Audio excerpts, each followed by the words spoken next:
York Jets first round selection, fullback, Roger Vick, Texas A&M.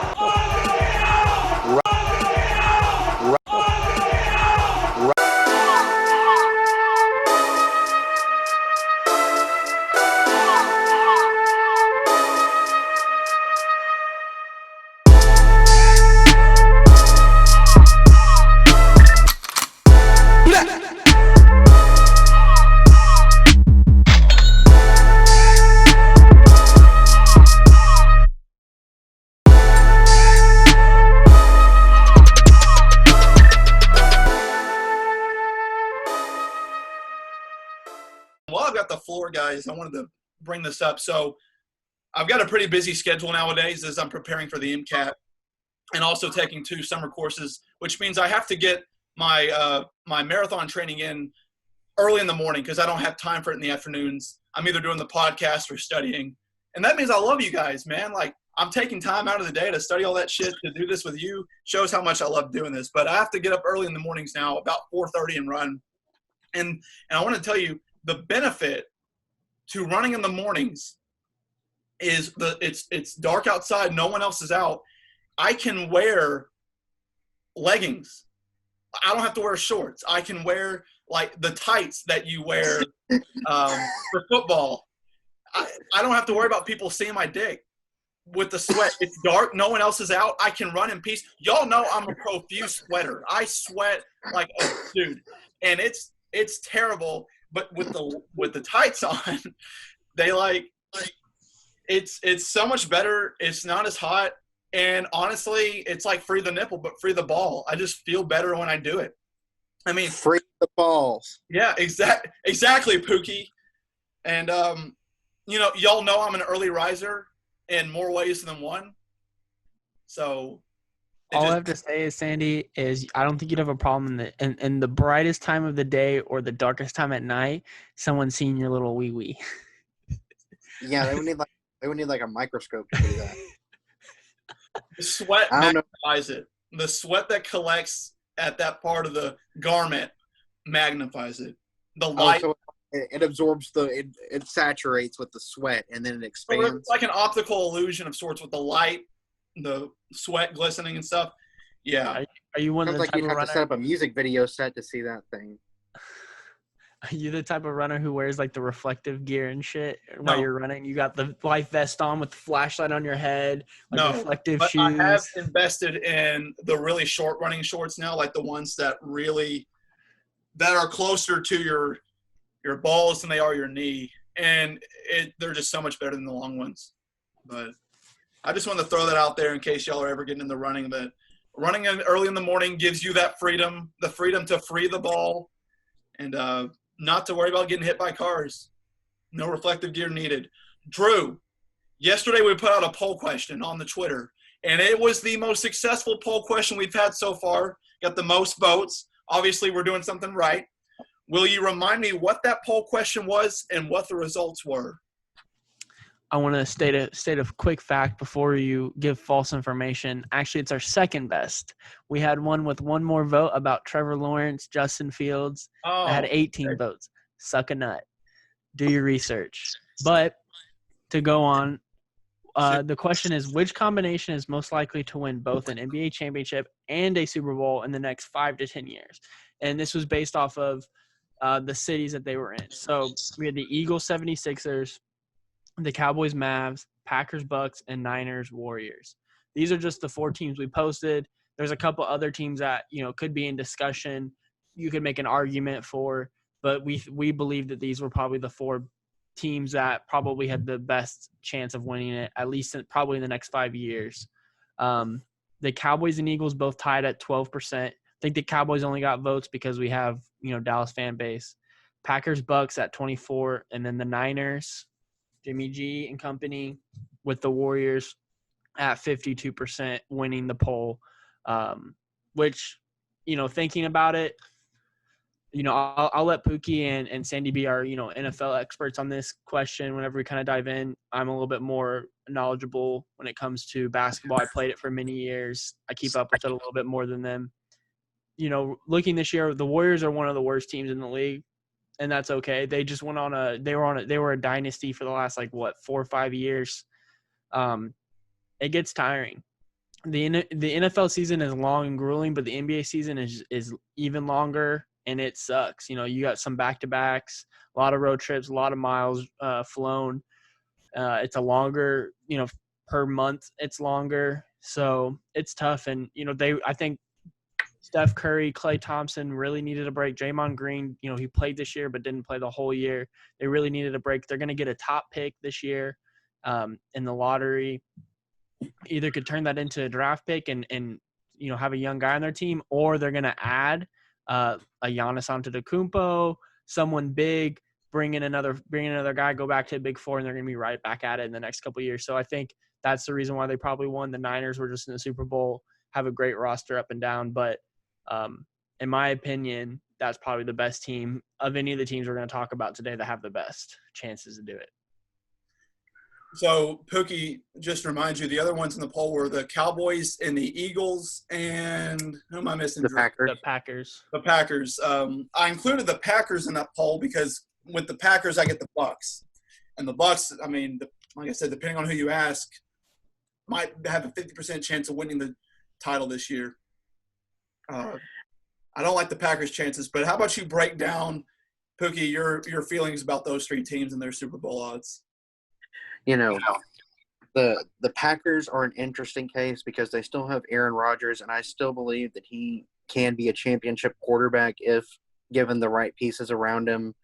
So I'm not going to count him out just because I've seen what he can do. It has been over a decade since he won a Super Bowl, so I'm not sure if he's still as good as he was back then, but he's still a great quarterback. If I were going to pick one of those teams, though, it might even be the Eagles, just because of Carson Wentz and the it factor with him. I think that he's got a lot more that he's going to accomplish in this league, and that if I were picking between him and Dak Prescott, I would take Carson Wentz just because of the pure passing ability and a lot of the intangibles that he's shown when he's playing there. And if healthy, I think that he makes them one of the better teams in the NFL. Still, I don't know if I would go with San Francisco because I don't know how much I trust Jimmy G. I know that he's a good quarterback, but just speaking from that perspective, I don't know if he's going to be the one that can get him over the hump. They might have to draft one here in the next 3 to 4 years to ultimately replace him whenever his contract starts to come up. Did you really say Jimmy G and hump in the same sentence, knowing that he dated a porn star? He dated a porn star? Oh, nice. Nice. Well, to go from the basketball side of the conversation, when it comes to the 76ers, at least, they have a great team. Don't get me wrong, but they're in a very weird situation right now. Their team doesn't really work with Ben Simmons and Joel Embiid. Joel Embiid was hurt for a little while this year, and they had just Ben Simmons, and I think they went on a little run. I can't remember exactly off the top of my head. It's been a couple months since I've been in the basketball knowledge, but their team doesn't really work as a whole together when it comes to Embiid and Ben Simmons. So they're going to have to probably make a tough decision and pick one or the other and really ride with them because they have completely different styles of play. Ben Simmons likes to get the ball on a rebound or on an outlet and take it and go really, really fast. Joel Embiid is more of a back-to-the-basket type player. He's going to want to come down, run half-court offense. As you can't tell, even if you don't know basketball, those don't mesh well. So 76ers, if something doesn't change, I don't see them winning a championship in the next 5 to 10 years. If something does, they have a better shot. The Bucks, you're right. They have a great shot. If Giannis stays in Milwaukee, they have a great team built around him for Giannis. But do you trust Giannis? Giannis is one of those players who's a great regular season player. Don't get me wrong. He's one of the best NBA players in the league right now. But when it comes down to it, he can't make a jump shot yet. He's really just a defensive player who can get a rebound like a Ben Simmons and go down and score and dunk the ball from the three-point line basically with taking 2 steps. So he's super athletic, but he's not a go down get the ball and slow it down and run half-court offense. When playoff basketball comes, it gets really tough. Everyone actually plays defense. It gets really tough. I promise you. He's great. He'll lead them to a conference finals, maybe an NBA finals, but I don't see him getting over the hump at least 3 years unless he starts developing more. All right, Drew, let me hit you with some of this because I actually do know a little bit of basketball. Let me tell you why they may not win it next year or in the next 5 to 10 years, but maybe why the 76ers could win it this year. I get Ben Simmons back healthy, somewhat. He will play. And I will tell you why they will represent the East in the playoffs in the NBA Finals. The tournament's going to be played in Orlando. The Magic aren't in it, from what I understand, right? No, the Magic are. Well, the Magic are, but they're not going to make noise in the playoffs to me. Oh, no. At least not to have a huge impact. But you're going to have a bunch of teams going in there who a lot of them rely on the three. And playing the game, that it helps to be in your home arena because the sight lines, the lighting, knowing your home floor, how much it honestly impacted me as a kicker. It impacted me in the sense that you felt it. It was a little different here and there. And as a shooter, it's the same way. So now you're taking these guys into a neutral arena. They have to figure out the sight lines and all this. They've been away from the game for a while. Some of them don't have access to the facilities like an actual hoop until just a month or two before they'll get started again to refine their shooting. So teams that rely on the three may hurt a little bit in the early stages of this tournament. The Sixers, as you said, move in transition and they score in the paint. They hardly score off the three ball, and they will bang. And for that reason, I really see their game suiting this particular scenario in which the shooters may not be at their best early on, and it may take them some time to warm up, but the Sixers game translates to this scenario. And so the Sixers pose an interesting challenge to me going into the playoffs. Now, couple them with the Eagles over the 5-10 years, I thought that was a pretty solid option there for the poll, but they only got 11% of the vote, as did Dallas. So the Bucks and the Packers beat me out.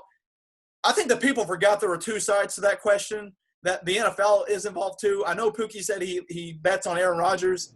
I love Aaron Rodgers, but that roster is not ready to compete. And if they play the 49ers again, Rodgers can throw for 500 yards, but Raheem Mostert will run for 750. That game. And I think with any NBA team that going into the playoffs, whoever wins, you're gonna have to put in a big asterisk next to them. A team, my favorite team, the Pacers, going into the playoffs, we just got Victor Oladipo back in like February. Malcolm Brogdon got hurt right before, I think. So we weren't fully healthy. Well, now we're going into the playoffs fully healthy with a Victor Oladipo who has more years to rehab, or not years, more months to rehab. Malcolm Brogdon's going to be healthy. This is something that's never happened before, where we basically had a couple month break before the playoffs happened. So there's a lot of differences that's happened. Players who are hurt are now more rested coming in. So this year's championship, I feel like shouldn't be included in this list because it's a huge asterisk just because of everything. But I do agree that teams who rely more on defense and the ability to get to the basket will probably be a little bit more successful. Defense travels. Chuck Knowles, Pittsburgh Steelers know that better than anybody. Pookie, there were two cities that were left out that could have been included in this list.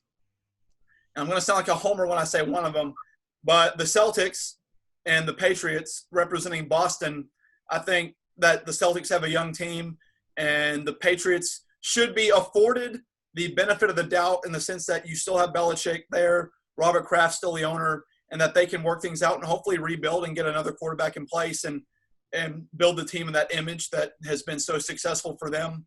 I think that's a decent pairing. And the Saints and the Pelicans, because the Pelicans are young and they might squeak into this altered playoff format this year, but they've got a lot of young weapons moving ahead, which is ironic because the Saints are like the opposite with Drew Brees out the door soon.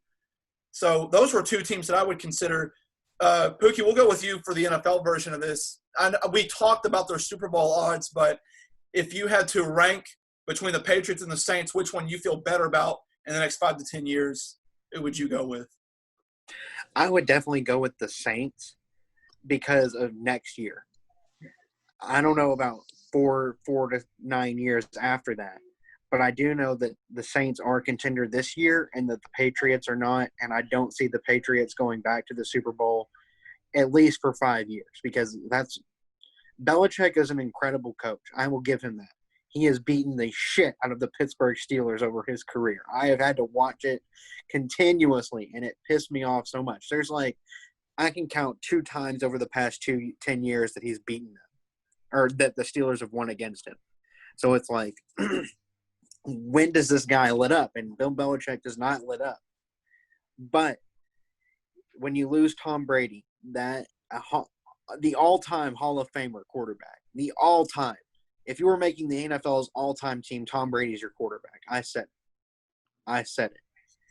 And if you're going with him, I don't see them going back to the Super Bowl anytime soon. I think it's going to take a few years. I mean, look at Bill Belichick when he was with the Browns. They got competitive, but they were not a Super Bowl contender without a quarterback. So it's like, is that going to be the version of Bill Belichick we get without Brady, or is he going to continue to dominate as he usually does? Throw the Cowboys in there real quick, Pookie, too. Throw the Cowboys in that mix. The Cowboys are an interesting one because they still have a young quarterback, but we don't know if Dak stays there. He could go somewhere else that's going to offer him the money that he's demanding. I think it's like $40 million a year. So it's like, yeah, if Dallas is able to re-sign Dak, then they have a chance. But can they really do it still keeping Zeke and Amari Cooper? I said in the previous episode, I don't think they can keep all 3. You've got a $100 million receiver. How much was Zeke's contract? It was like upwards of $80 million, wasn't it? Was it 90? It was like $90 million. 90 over 6 or something. And then you're going to have to pay Dak $40 million a year. That just doesn't work out. And without those 3 pieces, I don't see them being as competitive as they are. So you would take the Saints above the Cowboys too in that sense?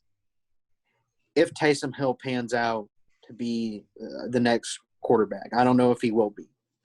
I still think it may be Jameis. All right, Drew, go to the football side, the basketball side. Bring in the Mavericks too in that discussion. I think this discussion really. So here's my thing. Whether we're talking about football, whether we're talking about basketball, in my opinion, if you're a shitty organization, you will always be shitty.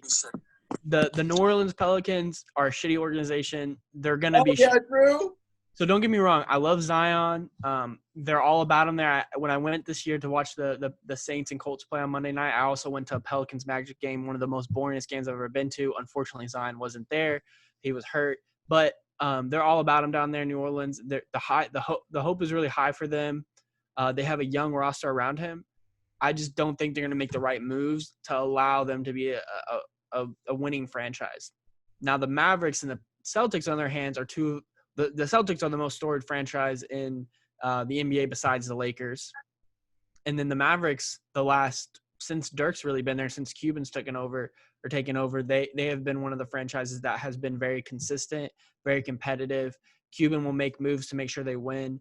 So when it comes to those two teams, it's really a pick 'em. I think both teams are great. The Celtics are probably in a better position.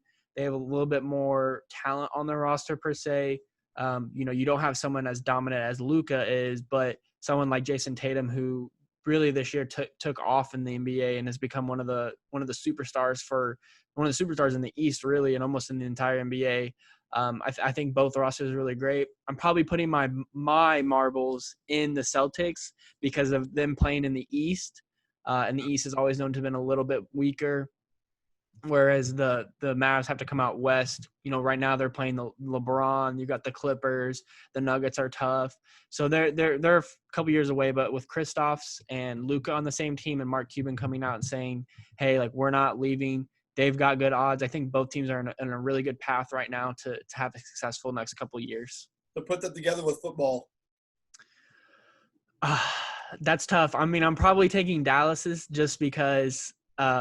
Where the Cowboys are at the moment compared to the Patriots. And that could change in a year. You don't know what Bill's going to do in a year. A lot of things can change. A lot of things can change for the Cowboys as well.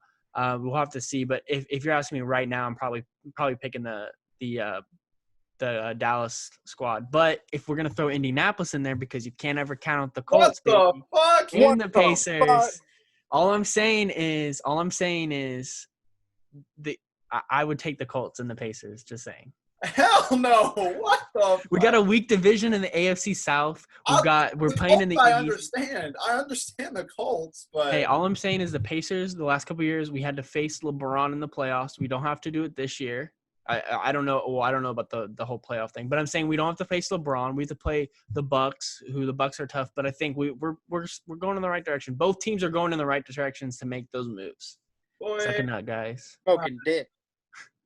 I know the listeners at home are screaming through their phones right now. Where the hell are the Los Angeles teams? Why haven't you mentioned them? Well, the reality is it's tough. Like, how do you pair them? Like, do you go Lakers, Rams, Lakers, Chargers, Clippers, Rams, Chargers, etc.?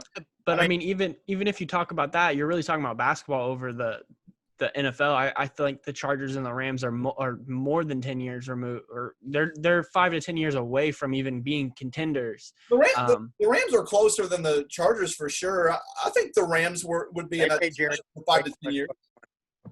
They paid Jared Goff way too much fucking money. They're going to have to get rid of him.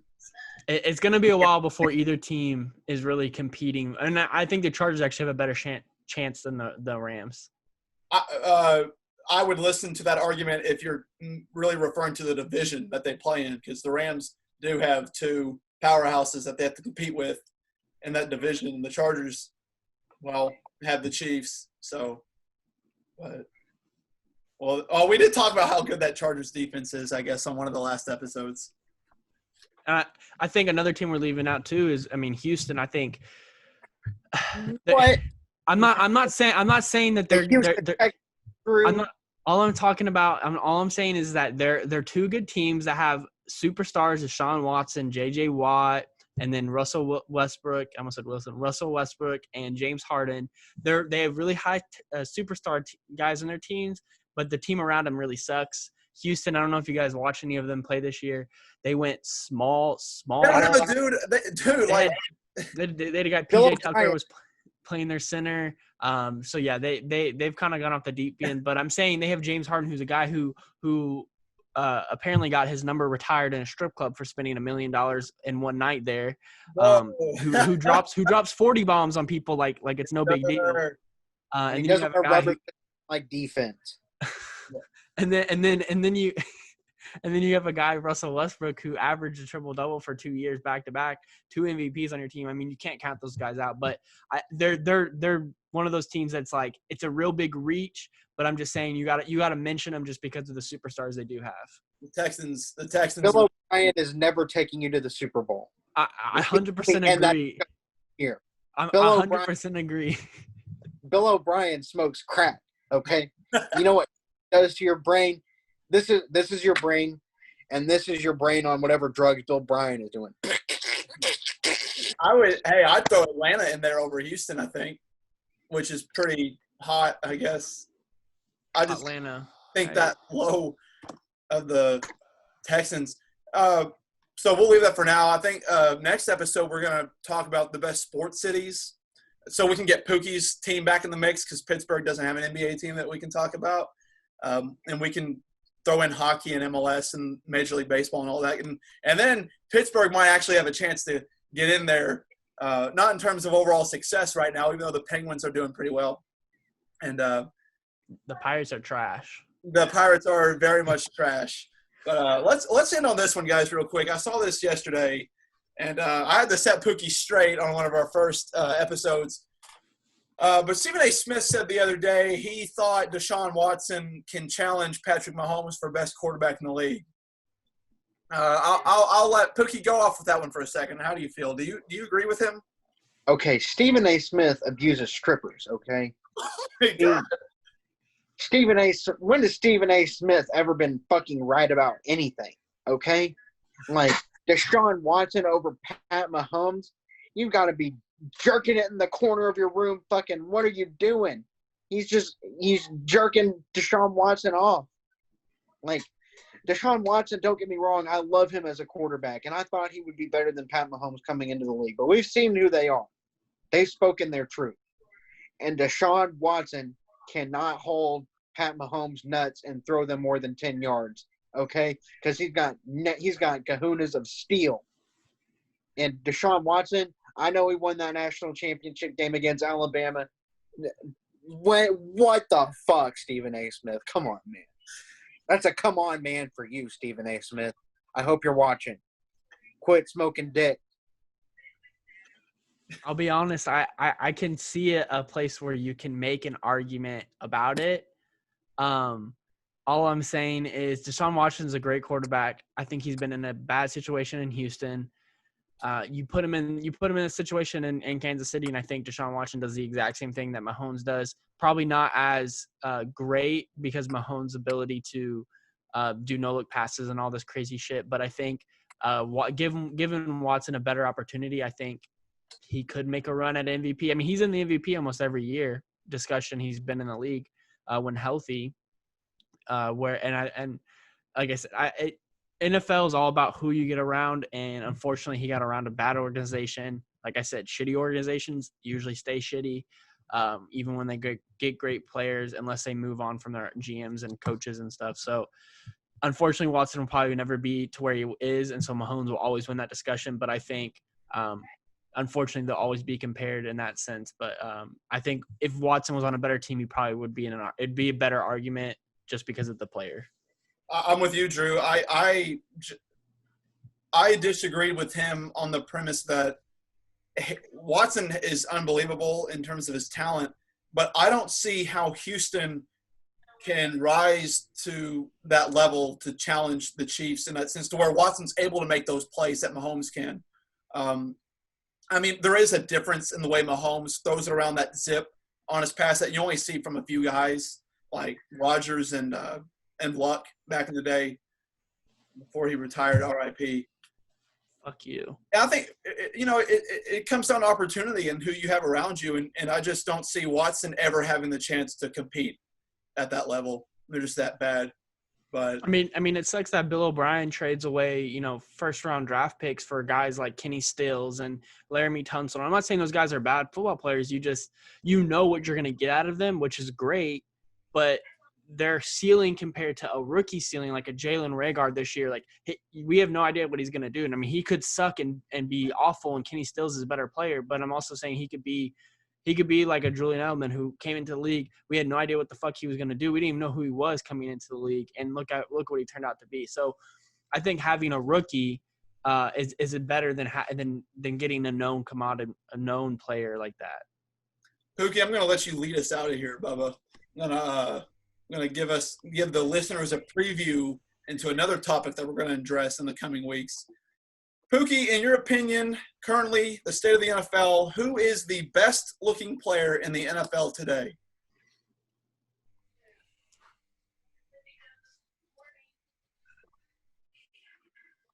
Deep in thought.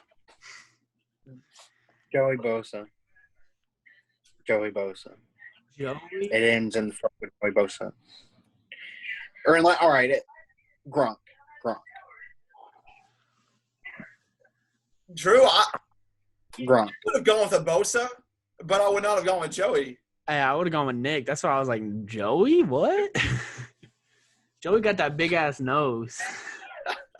Hey, I love Joey, bro. He reminds you of Doug Phillips, one of our old teammates. How skill he is, but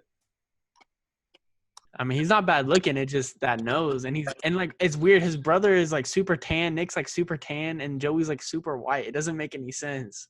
But hey, I'll give you last word to defend your choice. Look, Joey looks like something sculpted out of like a porno magazine, like out of Playboy. Like he looks like that. He looks like he's got the hair slicked back. He's got the big ass nose.